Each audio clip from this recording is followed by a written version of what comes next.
ম্যাচের তখন মাত্র 7 মিনিট হয়েছে, বল এসেছে লিওনেল মেসির পায়ে। যেন পুরো স্টেডিয়াম এক মুহূর্ত নিঃশ্বাস চেপে আছে। এক ঝলকেই ফুটবল জাদুকর দেখিয়ে দিলেন নিজের পুরনো কৌশল। চমৎকার এক টাচে বিভ্রান্ত করে ফেললেন নেকাজার এক খেলোয়াড়কে। বলটিকে একেবারে শরীরের অংশ বানিয়ে ছুটলেন প্রতিপক্ষের বক্সের দিকে। যেন মাঠ জুড়ে শুধুই তার নিয়ন্ত্রণ। তাকে থামানো যে জরুরি তা বুঝে ছুটে এলেন 11 ও 28 নম্বর জার্সি পরা দুই খেলোয়াড়। কিন্তু মেসির নিখুঁত নিয়ন্ত্রণ আর গতি দেখে যেন তারাও হয়ে পড়লেন অসহায়। বাধ্য হয়ে যোগ দিলেন আরেকজন 4 নম্বর জার্সি পরা ডিফেন্ডার। 3 জন মিলে অবশেষে মেসিকে ফেলে দিলেন।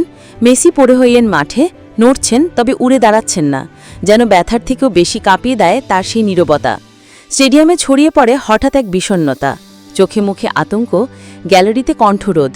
যারা এসেছিল তাকে দেখতে তারা তাকিয়ে থাকে দুচোখ মেলে, হৃদয় দুরু করে শুধু একটাই প্রশ্নে, মেসি কি আবার উঠে দাঁড়াবেন?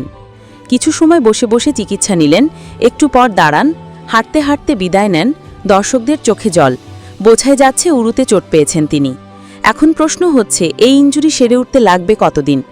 যদিও এখনও আনুষ্ঠানিক ঘোষণা আসেনি, তবে মেসির জন্য মায়ামি খেলতে আসা রদ্রিগো পল কথা বলেন খেলা শেষে। তিনি বলেন, আমি আপনাকে বোঝাতে পারবো না কেমন লেগেছিল যখন তাকে মাটিতে লুটিয়ে পড়তে দেখলাম। আমি কোচের মুখের দিকে তাকালাম আর তার চোখেও দেখলাম সেই একই ভয় যা আমাদের সবার চোখে ছিল। কেউই মেসিকে চোটগ্রস্ত দেখতে চায় না, কেউই না। হাফ টাইমে আমি সরাসরি ড্রেসিং রুমে দৌড়ে গেলাম আর তাকে জিজ্ঞেস করলাম, লিও কেমন আছো? সে সবার চেনা সেই শান্ত স্বরে আমাকে বলল, চিন্তা করো না রদ্রি, উরুর মাংসপেশিতে একটু অস্বস্তি আছে, তেমন গুরুতর কিছু নয়। পলের শেষ কথা সবার হৃদয়ে একটাই আশা জাগায়, মেসির চোট যেন গুরুতর না হয়, কারণ তার অনুপস্থিতি দলের জন্য বড় ধাক্কা হতে পারে। যে দল আগে ছিল ইতিহাসহীন, ট্রফিহীন, ঐতিহ্যশূন্য, আজ তারা আমেরিকার অন্যতম শক্তিশালী ফুটবল দল, যার ঝুলিতে রয়েছে 2টি বড় ট্রফি। এই পরিবর্তনের মূল কারিগর লিওনেল মেসি। তার আগমনে দলে এসেছে আত্মবিশ্বাস, যে তার মানসিকতা এবং শক্তি। সবারই ভালো করে জানা যে এই দলের জন্য মেসির প্রয়োজন কতখানি অপরিহার্য।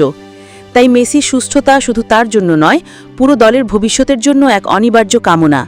এখন দেখার বিষয় কবে মাঠে ফিরেন লিওনেল মেসি। এদিকে মেসির ইনজুরির দিনে বাকি সবকিছু ছিল ভালো, শুধু তার ইনজুরি বদলে দিয়েছে সবকিছু। এদিন লিগস কাপে ইন্টার মায়ামি মুখোমুখি হয় নেকাজার বিপক্ষে। ম্যাচের 12 মিনিটে এগিয়ে যায় তার দল, তবে নেকাজা 2টি গোল দিয়ে লিড নিয়ে পেতে শুরু করে জয়ের সুবাস। তখন হার নিশ্চিত মনে হলেও অতিরিক্ত সময়ে জর্ডি আলবার অসাধারণ হেডে সমতায় ফেরে ইন্টার মায়ামি।